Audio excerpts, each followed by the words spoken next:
علی بھائی، اگلا سوال ہے۔ عموماً بڑے پڑھے لکھے اور سمجھدار لوگوں کی جانب سے بھی یہ سٹیٹمنٹ دی جاتی ہے کہ محبت اور جنگ میں سب کچھ جائز ہوتا ہے، everything is fair in love and war. ہے کیا اسلام جیسا منصف دین اس کلیم کو سپورٹ کرتا ہے؟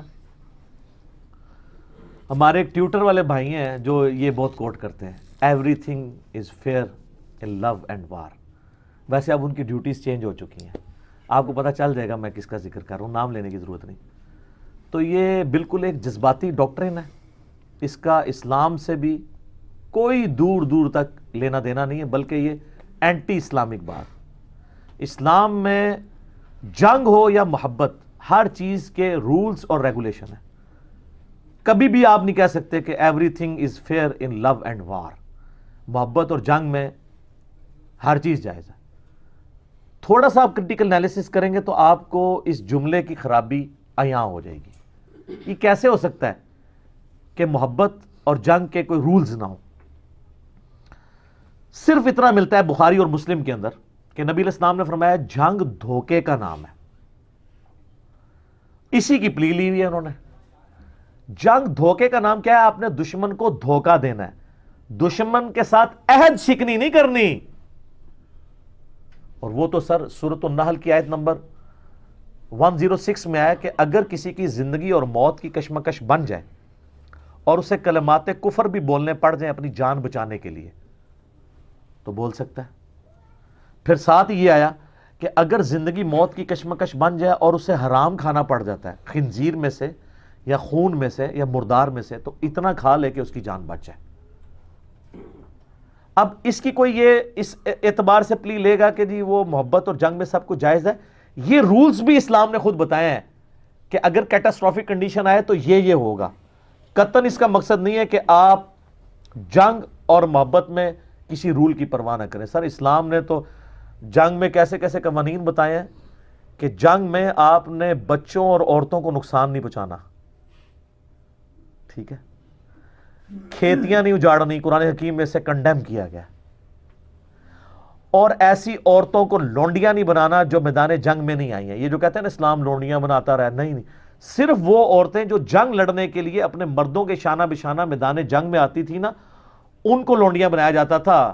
ورنہ رومن امپائر میں تو اس وقت لاکھوں کی آبادی تھی، تو لاکھوں لونڈیاں مسلمانوں نے بنائی نہیں، وہ اپنے علاقوں میں آزاد ہی رہے۔ اور اس کی بھی ایک حکمت تھی کہ اس سسٹم کو آگے لے کے چلنا تھا۔ میں اب اس ٹاپک کی طرف نہیں جا رہا، اس پہ مولانا مودودی رحمہ اللہ تعالیٰ نے کتاب لکھی ہے الجہاد فی الاسلام، اور وہ سر کتاب لکھی ہے انہوں نے جسٹ 18-19 سال کی عمر میں، اور وہ کتاب جب ڈاکٹر اقبال نے پڑھی تھی انہوں نے کہا تھا یہ مسلمانوں کا مستقبل کا تھنک ٹینک ہے۔ 18-19 سال کیا عمر ہوتی ہے؟ جیو والوں نے ایک جیومیٹری ریکارڈ کی تھی بایوگرافی آف مودودی کے اوپر، یوٹیوب پہ پڑی ہوئی ہے۔ سر آپ حیران ہوں گے، 11 سال کی عمر میں مولانا مودودی رحمہ اللہ تعالیٰ نے عربی فارسی کے اوپر مہارت حاصل کر لی ہوئی تھی، فارغ التحصیل ہو چکے ہوئے تھے یہ علوم حاصل کر کے۔ 17-18 سال کی عمر میں انہوں نے لکھنا شروع کر دیا تھا، اور 23-24 سال کی عمر میں اس وقت کے جتنے بڑے بڑے لکھاری تھے نا، چاہے ابوالکلام آزاد ہوں یا اور لوگ ہوں، سب کو پیچھے چھوڑ دیا تھا اتنی چھوٹی عمر کے اندر۔ تو وہی بات ہے، بڑا بندہ بڑا ہی ہوتا ہے، پاویں چھوٹا بھی ہوئے، بڑا بندہ بڑا ہی ہوتا ہے، وہ شروع سے ہی بڑا ہوتا ہے۔ تو الجہاد فی الاسلام پڑھیں تو آپ کو حکمتیں پتہ چلیں گی اور اسلام نے کیا کیا رولز اس حوالے سے دیے۔ تو لہٰذا یہ جنگ دھوکے کا نام ہے، اس کی پلی لے کے کوئی حب الوطنی کے نام پہ ایکسٹرا جوڈیشل ایکٹیویٹیز پرفارم کرے، ماورائے عدالت قتل کسی کو کر دے، یا اسی کی پلی لے کے کوئی مذہبی جماعت جو ہے وہ گستاخ رسول کے نام پہ مسلمانوں کو اسیسینیٹ کرنا شروع کر دے، یہ دونوں ایکٹیویٹیز غلط ہے۔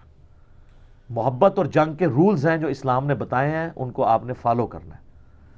شتر بے مہار اسلام نے اپنے ماننے والوں کو نہیں چھوڑا، بلکہ رولز اینڈ ریگولیشنز کے ساتھ چھوڑا ہے۔ بخاری اور مسلم دونوں میں حدیث ہے کہ نبی علیہ السلام نے فرمایا جو عہد شکن انسان ہے نا، قیامت والے دن اس کی پشت پہ ایک جھنڈا ہوگا اور پبلکلی اناؤنس کیا جائے گا کہ یہ بندہ عہد توڑا کرتا تھا، دنیا میں ڈومینیٹ کروایا جائے گا۔ اسی لیے 10 کمانڈمنٹس جو سورہ بنی اسرائیل میں آئی ہیں نا، اس میں ایک کمانڈ یہ بھی ہے، ان العہد کان مسئولا، عہد کی پاسداری کرو، بے شک تم سے قیامت والے دن عہد کے بارے میں پوچھا جائے گا. ونس ایگریمنٹ ہو گیا، آپ نے اس کو فالو کرنا ہے. مسند احمد میں حدیث ہے، نبی علیہ السلام نے فرمایا جو عہد پورا نہیں کرتا اس کا کوئی دین ہی نہیں ہے. آپ کیا بات کرتے ہیں؟ مسند احمد میں، سنن ابن ماجہ میں حدیث ہے، نبی علیہ السلام نے فرمایا جس نے اپنے دشمن کو پناہ دی اور امن کی حالت میں پناہ دینے کے بعد اس نے اسے قتل کر دیا تو قیامت والے دن اس کے لیے پھر ایک جھنڈا مقرر ہوگا کہ یہ جو ہے نا، یہ شخص وہ شخص ہے جو کہ غدر کرنے والا ہے، دھوکہ باز ہے یہ. اور صحیح بخاری میں حدیث ہے جس نے ایک ذمی کافر کو قتل کر دیا جس کی ذمہ داری اسٹیٹ کے اوپر تھی، ہے وہ کافر تھا، وہ مسلمان بھی جنت میں داخل نہیں ہوگا. اس پہ جنت حرام ہے، اس کی خوشبو بھی حرام ہے، حالانکہ جنت کی خوشبو 40 سال کی مسافت سے آ رہی ہوگی، کیونکہ 50,000 سال کا دن ہے نا. تو جب اس دن کے ختم ہونے میں 40 سال رہ جائیں گے تو خوشبو ہلکی ہلکی جنہوں نے جانا ہوگا ان کو آنا شروع ہو جائے گی، لیکن ایسے مسلمان کو بھی خوشبو نہیں آئے گی جس نے کسی ذمی کافر کو قتل کیا، تو جنت میں تو وہ جا ہی نہیں سکتا. یہ سر بخاری شریف ہے، مولانا شریف یا کہانی شریف نہیں ہے. Everything is fair in love and war. توبہ کرو اور تھوڑا سا علم بھی حاصل کریں. اس طرح کی سٹیٹمنٹس قطعاً نہ دیا کریں میرے بھائی. آپ مسلمان ہونے کے دعوے دار بھی ہوں اور ایجوکیٹڈ بھی اپنے آپ کو ڈکلیئر کرتے ہوں تو تھوڑا سا دینی علم حاصل کریں. اور ایون دنیاوی علم بھی اگر آپ کو صحیح طریقے سے آتا ہو تو آپ کبھی بھی یہ اس طرح کی سویپنگ سٹیٹمنٹ کبھی نہیں دے سکتے کہ محبت اور جنگ میں سب کچھ جائز ہے. نبی صلی اللہ علیہ وآلہ وسلم کی تعلیمات بالکل کلیئر کٹ ہیں اس حوالے سے. اچھا، اب جو لوگ اس طرح کی پھر وہ ایکٹیویٹیز میں انوالو ہوتے ہیں نا تو وہ پھر یہ بھی کہہ دیتے ہیں آئین کیا ہے جی، یہ کاغذ کا ٹکڑا ہی ہے، جب میں جسٹ ڈسٹ بن میں پھینک دوں. تو پھر سر آپ کے اوپر آرٹیکل 6 کا مقدمہ لگے اور آپ کو پھانسی کی سزا ہو تو بالکل جسٹیفائی ہے، کیونکہ جو شخص پاکستان کے آئین کی توہین کرتا ہے، اگر وہ کوئی اینٹی سٹیٹ جماعت ہے تو آپ اس کو کہہ دیتے ہیں یہ غدار وطن ہے، اور اگر وہ آپ کے ادارے کا ایکس چیف ہے تو آپ کہہ دیتے ہیں اس کی بڑی خدمات ہے 40 سال کے لیے. تو پھر میرا ایک معصومانہ سوال ہے، خدا نہ خواستہ آپ کے بچے کے ساتھ آپ کی مسجد کا وہ مولانا جو 40 سال سے آپ کو نماز پڑھا رہا ہو منہ کالا کرے تو آپ یہ کہہ کے معاف کر دیں گے کہ اس کی بڑی خدمات ہیں مسجد کے لیے، لہذا میرے بچے سے منہ کالا کر لیا تو کیا ہوا؟ تو سر جب اپنے اوپر پڑتی ہے نا تو وہ شخص جو پاکستان کو اس آگ میں جھونک کے گیا ہے جس کی ہیٹ سے ہم آج تک باہر نہیں نکل سکے ان 20 سالوں میں، اس کی جھوٹی وکالت آپ لوگ کرتے ہیں. اللہ کو جان نہیں دینی آپ نے، یا آپ نے وہ والی جان دینی ہے کہ جان اللہ کو دینی ہے؟ صحیح والی جان دینی ہے میرے بھائی. اللہ سے ڈریں اور اس طرح کی سویپنگ سٹیٹمنٹس کبھی نہ کوئی دے کہ everything is fair in love and war. تو آئین کی پاسداری جس طرح کسی پرائم منسٹر کو کرنی ہے، کسی ادارے کے سربراہ کو کرنی ہے، اسی طریقے سے ایک عام پاکستانی کو بھی کرنی ہے. اور جب کوئی اس کو توڑتا ہے یا اس کا مذاق اڑاتا ہے تو اس کے لیے وہی سزا ہوگی جو عام پاکستانی کو ملتی ہے. عام پاکستانی اگر اس طریقے سے آئین کی توہین کرے تو کہتے ہیں تو غدار وطن ہے، اور پھر کہتے ہیں ہم ان کو مین سٹریم میں لانا چاہتے ہیں ان جماعتوں کو، اور خود آپ مین سٹریم سے باہر نکلے ہوئے ہوں. تو لما تقولون ما لا تفعلون، قرآن میں ہے نا، وہ کیوں کہتے ہو جو تم کرتے نہیں ہو؟ اللہ کے نزدیک یہ بہت بڑا جرم ہے کہ تم وہ کہو جو خود نہ کرو. تو سر یہ اس سے رجوع فرمائے کہ everything is fair in love and war. ایسا نہیں ہے، وار کے بھی قوانین ہیں. اور سورۃ الانفال میں تو یہاں تک آیا ہے کہ اللہ تعالیٰ نے فرمایا کہ جس قوم کے ساتھ تمہارا عہد ہو، چاہے وہ تمہاری دشمن قوم بھی ہو، تم اس کے ساتھ جنگ ڈکلیئر نہیں کر سکتے جب تک کہ اعلانیہ عہد توڑ نہ دو. لہذا اسلام میں گریلا وار حرام ہے.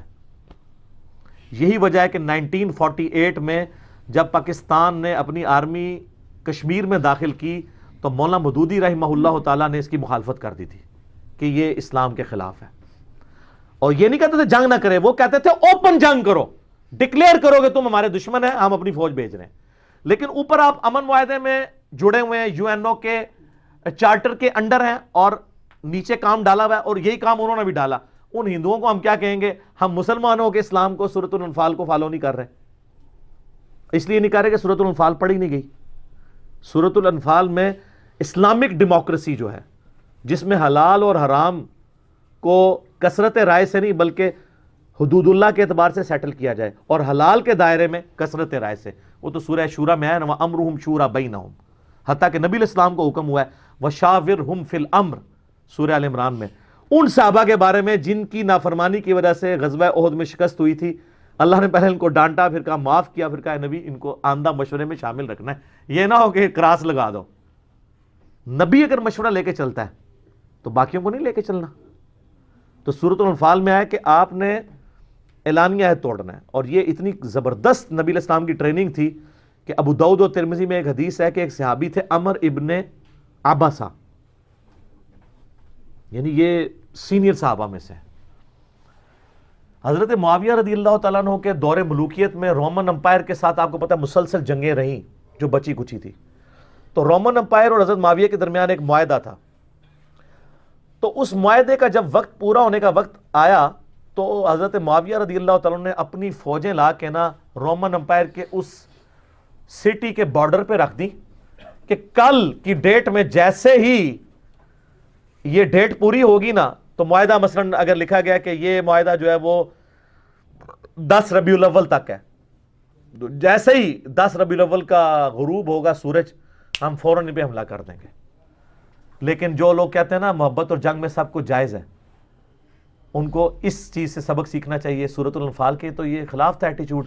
وہاں پہ عمر ابن عباسہ اپنے گھوڑے پر سوار ہوئے اور تکبیر بلند کرتے ہوئے ان فوجیوں کے سامنے آگے کھڑے ہو گئے. انہوں نے کہا میں تمہیں حملہ نہیں کرنے دوں گا کافروں کے اوپر، کیونکہ میں نے نبی علیہ السلام سے یہ سنا تھا کہ جس قوم سے تمہارا معاہدہ ہے اوپنلی اس معاہدے کو توڑو تاکہ وہ بھی اپنی جنگ کی تیاری کر سکے. ہائے ہائے ہائے ہائے، یہ محمد رسول اللہ کی تعلیمات ہی ہو سکتی ہیں. اور یار کافروں کو یہ باتیں بتاؤ کہ تمہارا پیغمبر کون تھا. وہ چنگیز خان یا سکندر اعظم نہیں تھا، وہ اللہ کا پیغمبر تھا جس کے ساتھ اللہ کی غیبی تائید تھی. هو الذی ارسل رسولہ بالہدی ودین الحق لیظہرہ علی الدین کلہ. اللہ نے اس کو دین کے غلبے کے لیے دنیا میں بھیجا تھا. دیکھیں نا پھر چند سالوں میں رومن اور پرشین امپائرز الٹی گئی ہیں جنگ قادسیہ اور یرموک کے اندر، مختصر سی فوج کے ساتھ. اللہ کی غیبی تائید تھی. اور نبی علیہ السلام کی مبارک زندگی میں ایسا نہیں ہوا، ورنہ لوگ کہہ لیتے کہ لیڈر بڑا تھا تو اس نے کام دکھایا. اس لیڈر کے جانے کے بعد ہزاروں اس کے فالوور مرتد ہوئے جو فتح مکہ پہ دب کے مسلمان ہو گئے تھے. تب بھی چند ایک جہاں نثار صحابہ اس مشن کو آگے لے کے چلے. اتنی صورتحال گمبھیر ہو کہ آپ کے ہزاروں لوگ آپ کو چھوڑ دیں، پھر بھی آپ رومن اور پرشین امپائر الٹ دیں اور ان کے اوپر بھی غلبہ پا لیں جو آپ کے مخالفین ہیں، آپ کے اپنے. تو سر یہ غیبی مدد تھی، یہ غیبی مدد تھی اللہ تعالیٰ کی. تو جب انہوں نے تکبیر بلند کی اور ان کا میں حملہ نہیں کرنے دوں گا اور یہ حدیث سنائی اور کہا کہ نبی علیہ السلام فرمایا تھا عہد شکن بندے کے لیے جھنڈا قیامت والے دن اس طرح قائم کیا جائے گا. اے جھنڈا جنہوں کہتے ہیں جھنڈا چاڑنا، اے والا جھنڈا ہے. اے وہ جھنڈا نہیں ہے کہ وہ جو کیپٹن آگے لے کے چل رہا ہوتا ہے، نہیں، اے وہ جھنڈا ہے جو نافرمان اولاد اپنے ماں پیو کا جھنڈا چاڑ دی ہے. یعنی آئیڈینٹیفائی کیا جائے گا یہ ہے دنیا میں یہ عہد شکن آدمی، یہ دھوکہ باز شخص ہے، غدر کا جھنڈا. پوری دنیا کی اچھا وہ تھے حضرت صاحب نے دھوکہ باز،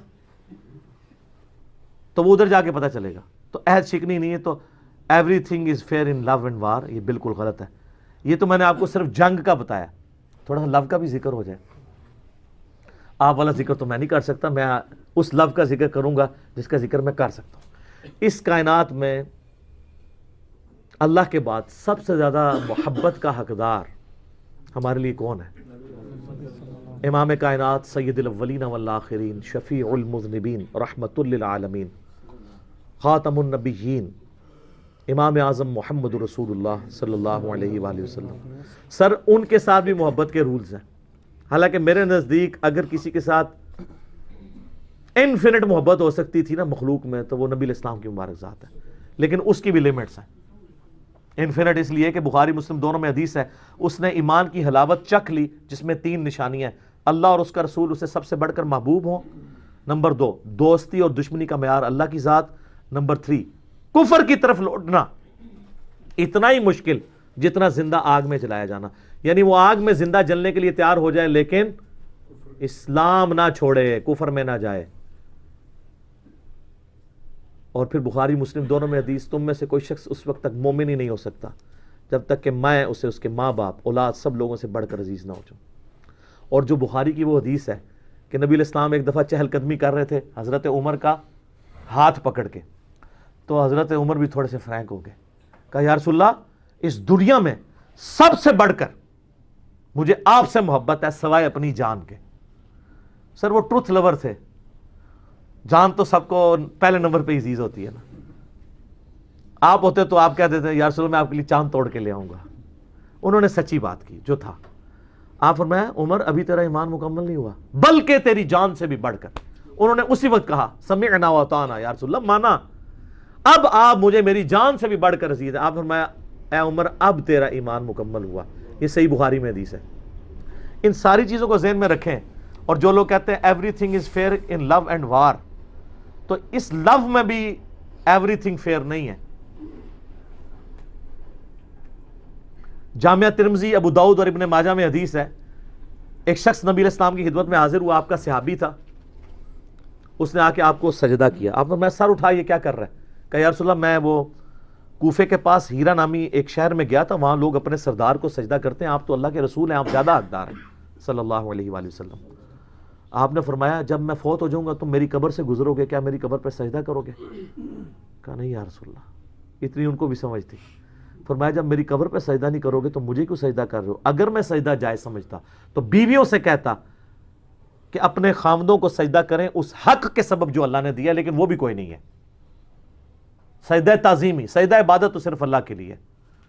حضرت آدم کو بھی سجدہ عبادت نہیں ہوا تھا، تعظیمی ہوا تھا.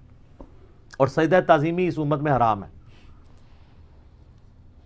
تو نبی علیہ السلام کے لیے سجدہ نہیں ہے. اگر everything is fair in love and war ہوتا تو یہ ہوتا. جامعہ ترمذی میں حدیث ہے، انس ابن مالک کہتے ہیں ہم میں ایک ایسا شخص آتا تھا جو ہمیں سب سے بڑھ کر محبوب تھا، لیکن ہم اس کے استقبال کے لیے کھڑے نہیں ہوتے تھے کیونکہ ہمیں پتا تھا کہ وہ اس سے ناراض ہوتے ہیں، اور وہ محمد رسول اللہ تھے صلی اللہ علیہ وسلم. تو everything is fair in لو بھی نہیں ہے. جامعہ ترمذی میں حدیث ہے، حضرت معاویہ رضی اللہ تعالیٰ کہتے ہیں میں نے خود نبی علیہ السلام سے یہ بات سنی تھی، جس شخص کی یہ خواہش ہو کہ لوگ اس کے سامنے تعظیماً کھڑے ہوں، وہ اپنا مقام دوزخ میں دیکھ لے. وہ کھڑے ہونے والے کا قصور نہیں ہے. ویسے آپ رسپیکٹ میں کھڑے ہو سکتے ہیں کسی کے لیے. میرا اس کے اوپر کلپ ہے کہ استاد کے لیے اسٹوڈنٹ کھڑا ہو سکتا ہے. استاد یہ ڈیمانڈ نہ کرے کہ میری رسپیکٹ میں کھڑا ہوا جائے. یہ دو الگ چیزیں. تو یہ تعلیمات ہی نبی علیہ السلام کی. تو لو میں اگر جائز ہوتا تو صحابہ کرام یہ کر لیتے، تو یہ نہیں کیا.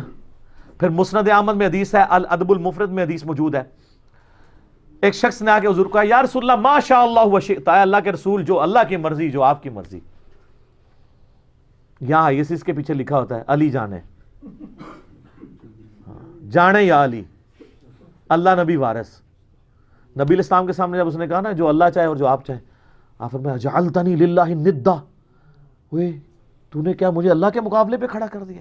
قل بل ما شاء اللہ وحدہ، بلکہ کہہ جو اکیلا اللہ چاہے.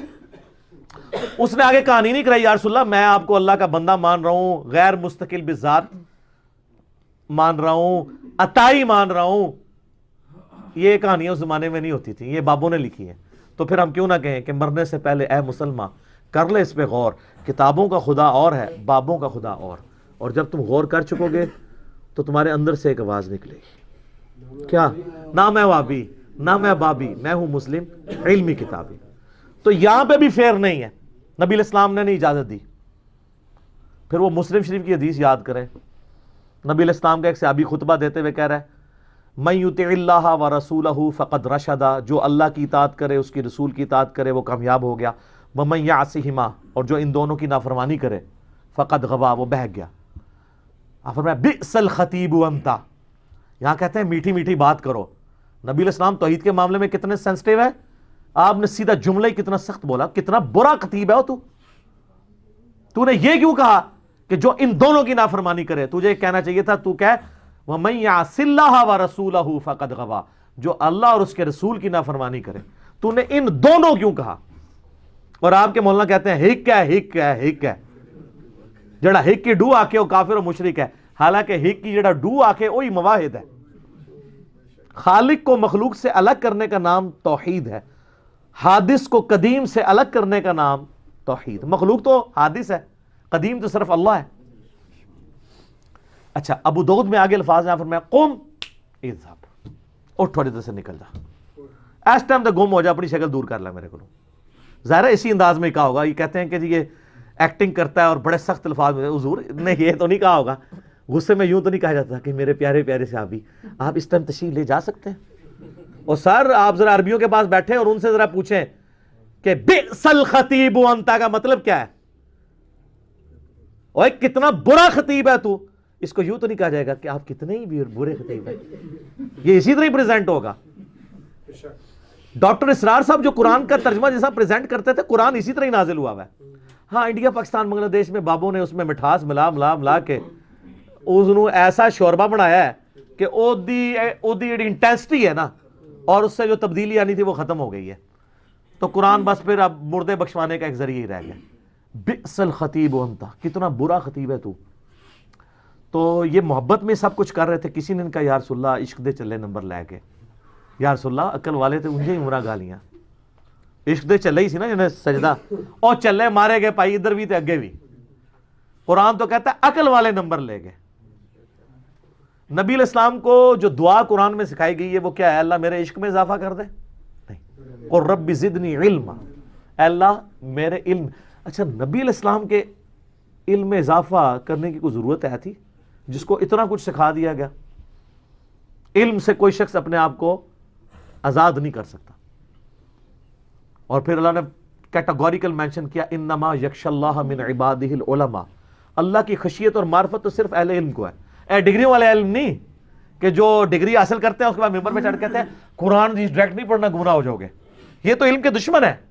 میں واقعی علم کی بات کر رہا ہوں, جو واقعی علم ہے کتابوں میں, بابوں میں نہیں.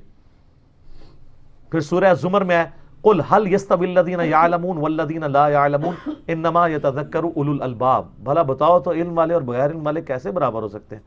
نصیحت تو نہیں حاصل کرتے مگر عقل والے. اور عقل سے مراد وہ ہیں جو روٹی منہ کے راستے کھاتے ہیں. عقل سے مراد بزرگان دین علماء نہیں, ہر وہ شخص جو روٹی کو توتی نہیں کہتا. ہاں, اور جس کی عقل کام نہیں کرتی ہے اس کو تو قرآن ریس بھی نہیں کرتا. وہ تو صحیح بخاری میں تعلیقاً مولا علی کا قول ہے, اور سنن ابن ماجہ میں پوری سند کے ساتھ مولا علی نے نبی علیہ السلام سے روایت کیا ہے کہ نبی علیہ السلام نے فرمایا کہ 3 ایسے لوگ ہیں جن سے اللہ نے شریعت کا قلم اٹھا لیا ہے. نمبر 1 نابالغ بچہ, نمبر 2 سویا ہوا شخص, اور نمبر 3 جو پاگل ہے, جس کو آپ مجنون کہہ کے, مجذوب کہہ کے, کلندر کہہ کے بزرگ تسلیم کر لیتے ہیں. ہاں, کہتے ہیں نا تو قلم اٹھے ہے. جب ہم کہتے ہیں نا یار آپ کے یہ بزرگ کپڑے کیوں نہیں تھے پہنتے, کہتے ہیں وہ اتنے بڑے بزرگ سن کے بالکل الف ننگے سن. یعنی جو بالکل الف ننگا وہ بڑا بزرگ ہوتا ہے ان کے نزدیک. تو ہم کہتے ہیں یار کپڑے کیوں نہیں پہنتے, وہ کہتے ہیں مجذوب تھے. مجذوب کیوں؟ پاگل ہوئے نا جی اللہ دیش کی. انہوں تو قلم اٹھے ہے. جس سے قلم ہی اٹھا ہوا ہے اس کو لیڈر مانا ہوا ہے. اور سر لیڈر اس کو مانو ما ضل صاحبکم وما غوا. تمہارے نبی نہ کبھی بہکے ہیں نہ کبھی بے راہ چلے ہیں. ٹھیک ہے, وہ ابو داؤد میں حدیث ہے نا, عبداللہ بن عمر بن عاص کے بارے میں صحیح بخاری میں حدیث آتی ہے. ابو ہریرہ کہتے ہیں رضی اللہ تعالیٰ عنہ, مجھ سے زیادہ حدیثیں اگر کسی کے پاس ہیں نا تو عبداللہ بن عمر بن عاص کے پاس ہیں, کیونکہ میں حدیثیں زبانی یاد رکھتا ہوں اور وہ لکھ لیتے ہیں. لکھنے کی تو پھر برکت ہے نا سر. الذی علم بالقلم, اللہ نے قلم کے ذریعے دین سکھایا. یہ اگر قلم کے ذریعے کتابیں نہ لکھی جاتی تو ہم تک نہ پہنچتی. آج دنیا مان رہی ہے کہ لکھ کے علم کو قید کرو. یہ اتنے بڑے بڑے انسائکلوپیڈیا لکھ کے کیوں تیار کیے گئے ہیں؟ زبانی نہیں آپ ایک چیز کو لے کے چل سکتے. تو بخاری کے الفاظ ہیں کہ عبداللہ بن عمر بن عاص کے پاس زیادہ حدیثیں ہیں, وہ لکھ لیتے ہیں, میں زبانی یاد کرتا ہوں, اس لیے ان کے پاس زیادہ ہیں. اور ابو داؤد میں حدیث ہے کہ عبداللہ بن عمر بن عاص جو لکھتے تھے یہ حدیثیں, وہ کہتے ہیں میں حضور کی خدمت میں تھا نا تو آپ علیہ السلام جو جو فرماتے تھے نا میں لکھتا جاتا تھا. تو پھر میں نے لکھنا چھوڑ دیا کیونکہ مجھے کچھ صحابہ نے کہا کہ کبھی نبی علیہ السلام غصے کی حالت میں بھی ہوتے ہیں, آپ نے کسی کے اوپر کوئی کامنٹس پاس کر دیے ہیں تو وہ بھی تم لکھ لو گے تو وہ دین تو نہیں ہوگا, تو لکھنا چھوڑ دیا. نبی علیہ السلام نے جب یہ پوچھا تو انہوں نے کہا یا رسول اللہ میں نے یہ ریزن مجھے بتائی تھی تو میں نے آپ کی حدیثیں لکھنا چھوڑ دی ہیں. آپ نے اپنی مبارک زبان پکڑ کے فرمایا ہوئے ہوئے ہوئے, یہ آخری درجہ ہوتا ہے کسی کو سمجھانے کا کہ اللہ کی قسم اس زبان سے حق کے سوا کچھ نہیں نکلتا.